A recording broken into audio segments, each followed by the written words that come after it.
Hey y'all, it is Paula with Hillbilly Orchids. Welcome back to my channel. I'm going to put up some of my new subscribers. I'm going to list them on the beginning of this video.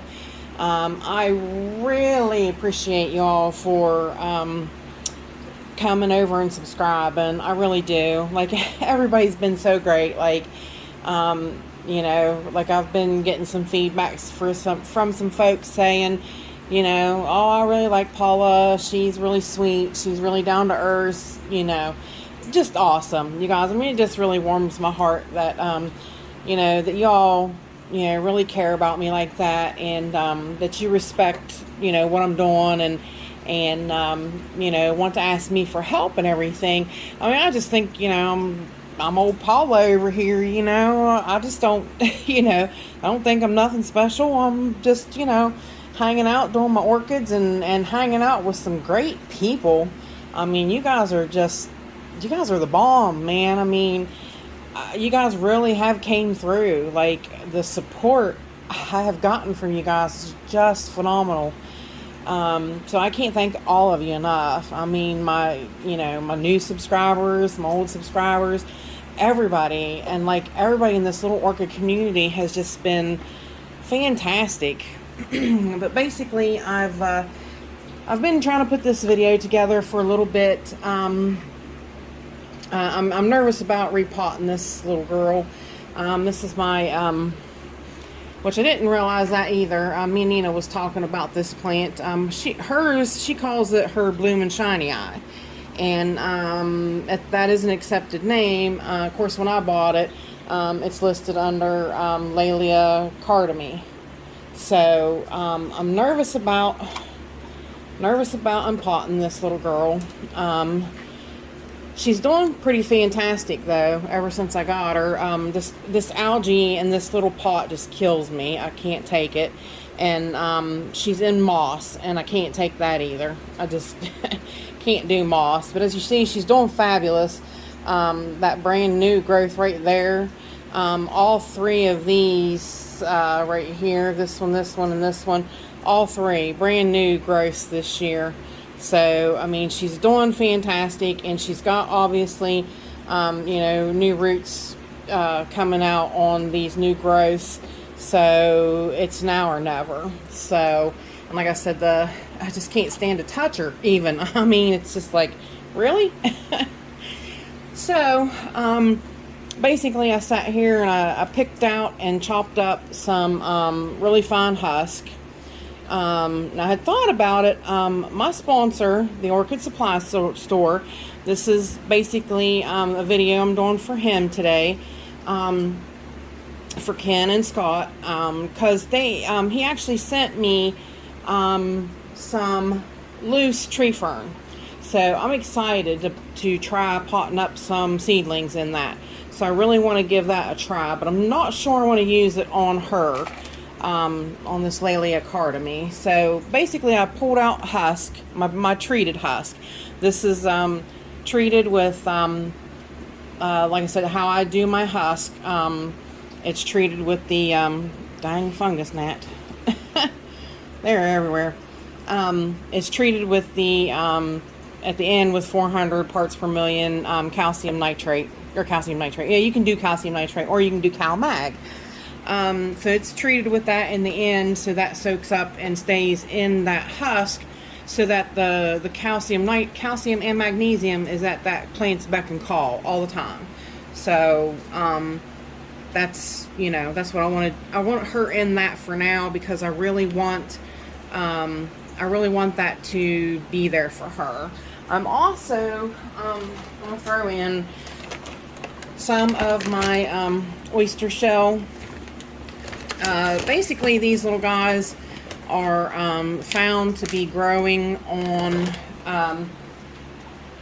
limestone cliffs and things like that.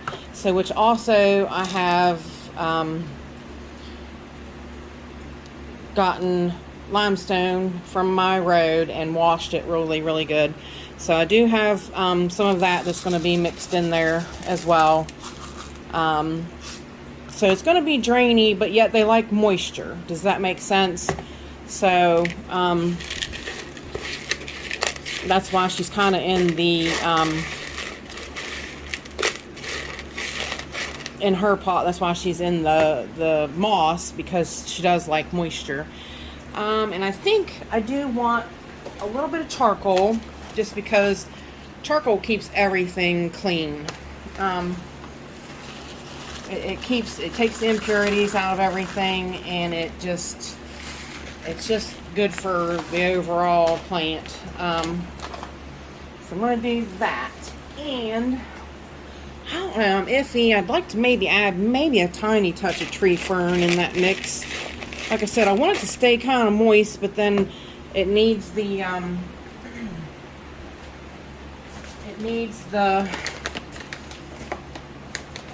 moisture, but it needs to drain also, but and it needs the limestone. So let's see, I'm going to go ahead and I'm going to put in a little bit, because I don't want to suffocate the roots or nothing, you know. This tree fern's pretty dense in a way, so I'm going to put in a little bit of it. But set this back here so you can see what I'm using. Yeah, he sent that to me out in the mail just like that in the bag, and I thought that was really neat too. I was like, huh, just throw my address on the back side of the bag and away it goes. That's really nice. But you see the tree fern bits. It's really pretty cool stuff. I really can't wait to see how some of the seedlings and things do in it. So mix that all together really well. I don't know, she's a new plant to me. I haven't had her that long, but I do believe I'm going to use some more tree fern. I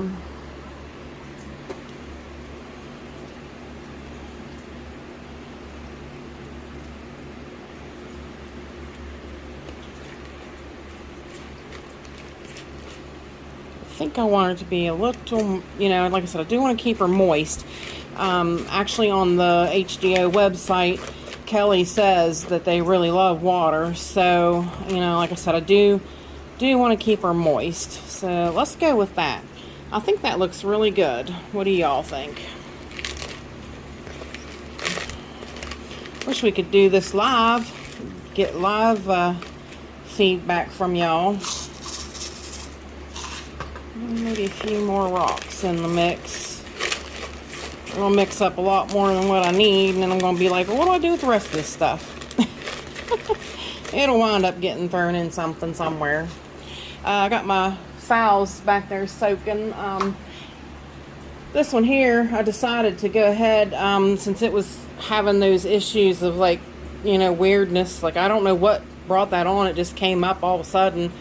I thought, well, you know what, I'm going to soak it and start soaking it in the same that I'm doing that Fimbriata. Go with that and see how that works out.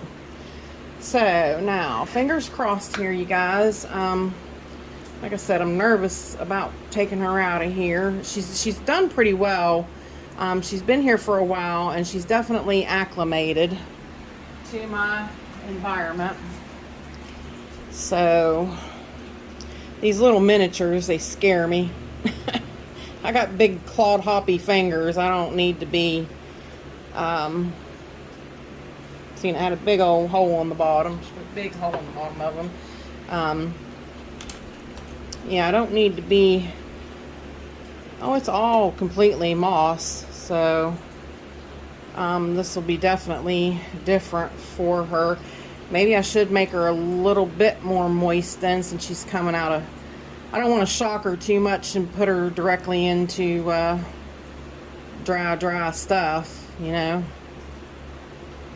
especially since she's been totally used to the moss. And I do keep her pretty moist. I water her every morning with my mounts, because if I didn't, this moss got really dry. Like, I touched her that one day and I was like, man, that's really that's scary, crispy hard moss. And I'm like, I better not be letting her do that too many times. So, and Moss don't smell bad. Kind of surprised.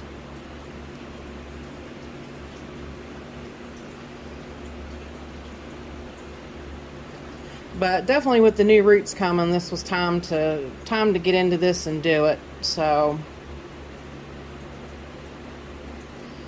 like I said, even though I was nervous and didn't want to, she's such a tiny little gal. Alright. Easy on that root. She had that wrap pretty good.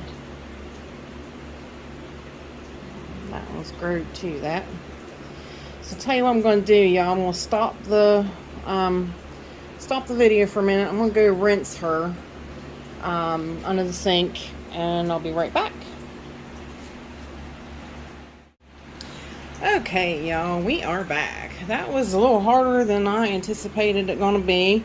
I wound up getting her in 2 pieces now.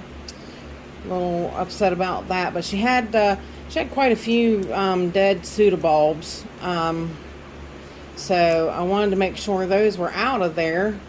But also, I soaked her in some hydrogen peroxide.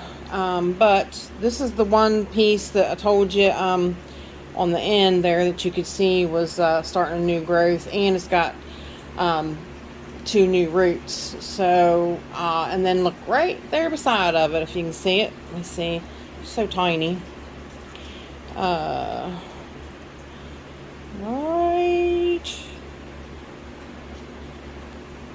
there, right there. Another growth. So it's kind of really hard to see. Maybe you can see it from that direction better. Yeah, see right the roots pointing at it. So another little growth there coming. So really, I mean, overall, she's not doing too shabby, honestly. This is the bigger piece, but the other pieces, there was like one section was like it just like basically peeled off. It was so old and dried out, and it was kind of like almost that gray spongy look, and I'm like, ooh, yeah, you kind of got to come off of there. So we got rid of that. Basically, this leaf fell off because it was an old bad leaf, but I am going to leave these old roots on here for stability too in the pot as well. That helps sometimes to keep them, you know, keep them from wiggling around till they get established. So but this side looks pretty good as well. I didn't realize this either till I really got to looking at it. I used my bug glasses. Somebody asked me, they're like, how do you see them spider mites? And I'm like, well, that's the thing with spider mites. You can't. You need 10 times magnification with spider mites to see them. This is the one I bought this time, which I don't really like it. It's really kind of heavy and bulky, but it has the rechargeable light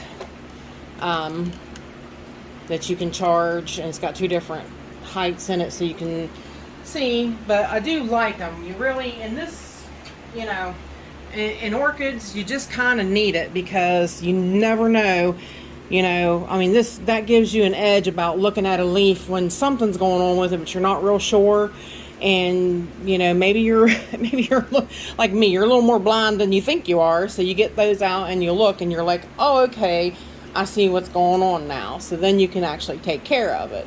And like I said, with those hobby glasses like that, you can actually see the spider mites. So you'll know whether you have a 2-spot or a red mite. So they're nice to have. Like I said, you can get them off of Amazon. I think that one was a little more expensive. I think in the $30 range, but the other ones were, you can get a decent set for like 15 bucks off of Amazon. They're not bad at all. But while I was cleaning this one up, I mean, like I was looking at all the nice new roots. See if we can get in there really close. But you see what's coming right there? Another new growth right on the outside of that. So, like basically, really, she's doing great. So, I hope she just keeps on doing great for me after we repot. But, and I did add a little bit more tree fern, because that's the thing. I wanted to kind of go over that with y'all a little bit. you know, if you take a plant out of moss, you know, a lot of people are like, well, I took it out of moss and I put it in bark and it went downhill. It just totally collapsed on me. And I'm like, well, yeah, you kind of took it from a moist environment that it was used to, and you threw it into a dry environment that it's not used to. Now, if you would have gradually, you know, like if you took it out, repotted it, and you put it in some you know, like sphagnum moss and bark mixture, then it would have, you know, it would have done good and it would have caught hold and, you know, probably been all right. Well, that's what you do. You kind of like, see, this one was in moss, so I want to make sure, I want her in a little bit different media, but I want it to be almost as moisture retentive as the moss was. So, am I doing this right? No, not exactly, am I? I'm talking and not thinking. But yeah, so a lot of times that works. You kind of transition them. You kind of slowly transition them. So basically I want, it's kind of hard to show y'all and do it at the same exact time. But, I'm not gonna figure out where to put this at now that it came off. Probably back at the end somewhere, if I was to guess, right? Kind of maybe go with something like that.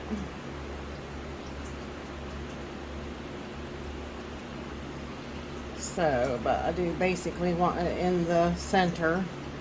I'm just trying to be really delicate, you guys. You know, I'm really afraid with this one. You know, I'm really being probably overly cautious because of her being so delicate and everything. So I apologize for the being so nervous and stuff about it. I need to quit doing that. I was, like I said, I was a nervous wreck over my plant coming today. Yeah, which it is still the same day, but you guys will get to see her probably tomorrow. I'll go ahead and upload that tomorrow for content. But I was really nervous about it with it being so cold.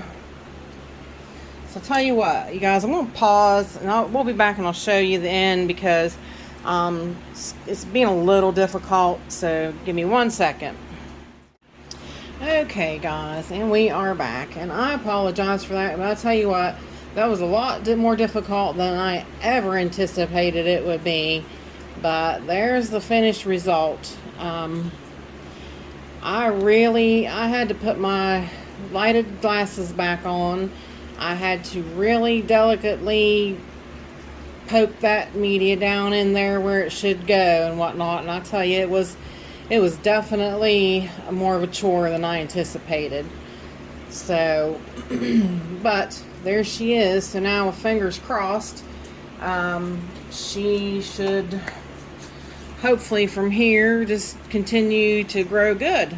Like I said, everything looked really good. So hopefully that is the plan. Now, we're going to check out this little guy. He's not been doing well. This is my Cattleya Dowiana Bar Aria.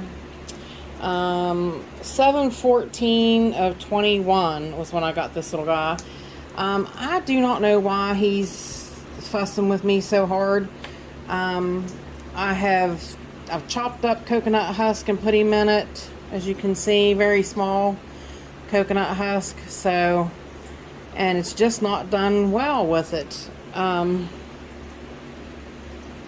do not understand why. It looks like we do have a new growth coming. So maybe it's going to pull out of it, but I'm going to put it in tree fern. We're going to try this in tree fern and see what happens from here. This seedling is really suffering. Of course, as you can see, it don't have any roots. And that one's even toast.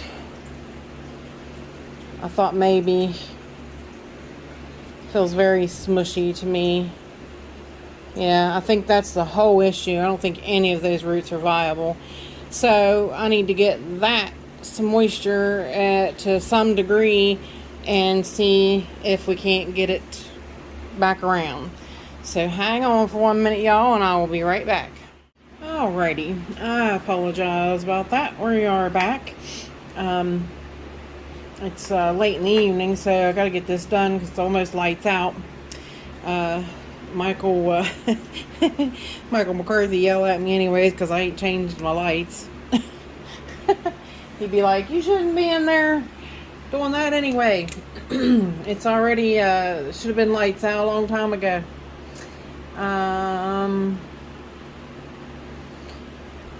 22. Repot this thing, see if we can't get it doing better. That's definitely new growth that's got coming there, so that's going to be the plant saving grace if we can save it. And I would have put it in one of his one of my sponsors sent me some nice little pots, but for that not even really having roots, it's too big, so I'm not gonna fuss with that. I'm just gonna leave it in this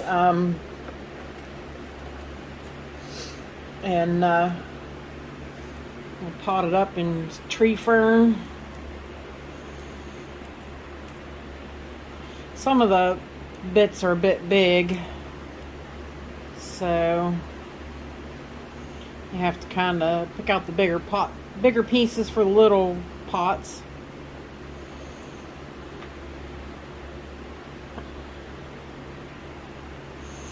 I'd like to get this little plant turned around. It's struggled ever since I've had it.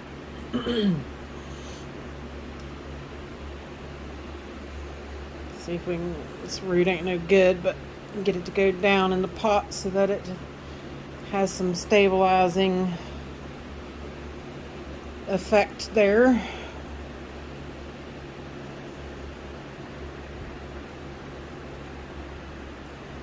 Which I do have that little stake that I was using on it.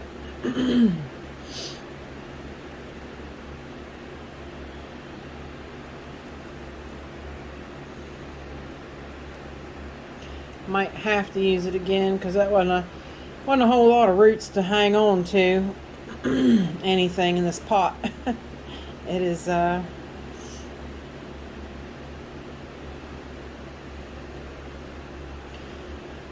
why I left a lot of the roots on the Laelia, because to give it stability in the pot till it gets caught hold of and takes off, and then it should be all right. But I hope everybody's having a good weekend. I'm gonna try to get lots of repotting done this weekend. I planned on getting up early this morning, but that kind of fell to the wayside since my knee's been bugging me so bad. I thought, well, my knees are bugging me, I just as well stay in bed, rest it, and not really try to push it. So that's what I did, and actually it seemed to really benefit me today. So I was really able to get a lot more things accomplished, and except for repotting. I definitely need to get going on that. So we're going to be really doing some stuff. Like I said, some things have to be done now, like the zygo. You know, just if it's got a new growth, then it's time. So you got to repot them when that new growth's showing. So there that is in tree fern. See if we can get it to, it should be able to hold still, but if I wind up having to stake it later, I will. Kind of sad, but the tag's bigger than the whole pot put together. But see if that don't turn that one around. Got this little, I don't know how much time we're running into here with these guys, but I got this little, couple little pieces of, these came off the top of, they literally were growing out the top pseudo bulb on my twinkle. And I'm like, what on earth? So I decided, well, okay, I'll pop it off there and see if I can get it to grow. It's almost like a Oncidium Kiki. So now I'm debating with it.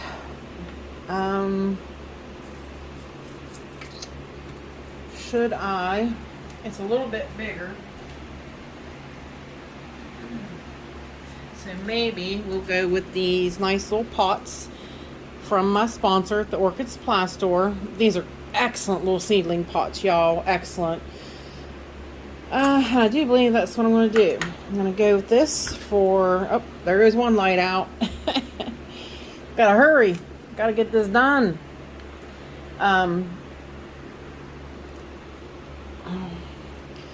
This is a little bit bigger pot.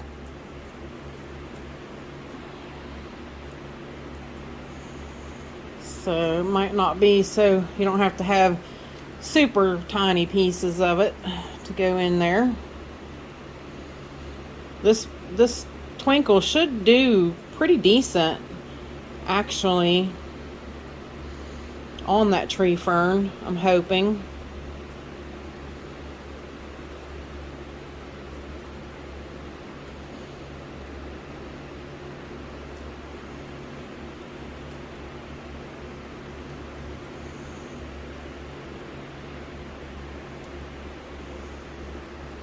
These little pokers make it good to help get the media down in there a little bit. I